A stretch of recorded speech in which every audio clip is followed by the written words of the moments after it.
Semenjak jalan Lingkar menjadi alternatif jalan ke Kabupaten Muara Enim, tindak kejahatan cak penodongan dan pungli lagi-lagi marak dengan kondisi tersebut. Kapolres Prabu Muli bentuk tim khusus untuk mencegah segala bentuk tindak kriminal. Akor Pak.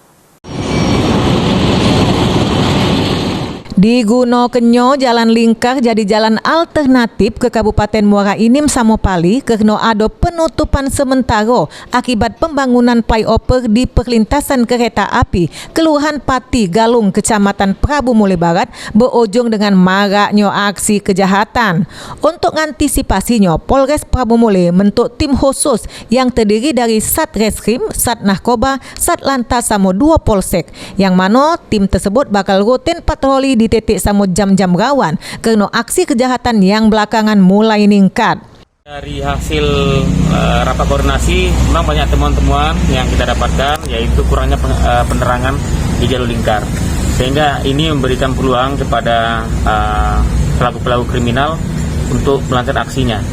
Nah, jadi untuk menindaklanjuti ini kita buat tim sus agar apa? Agar kita tidak kecolongan.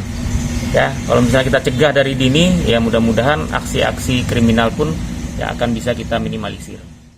Selain itu, Polres Prabu Muli juga masang poster di jalan Lingkar yang berisi ke nomor layanan 24 jam. Kapolres juga ngimbau ke korban kejahatan untuk langsung melapor ke kalau mengalami perampokan atau pungli. Sebelumnya ada 2 tersangka pungli yang sering meresah ke sopir sama barang bukti duit pungli yang sudah diaman ke Polres Prabu Muli di kawasan jalan Lingkar Prabu Muli. Benny Firdaus, PAL TV. Kalau masalah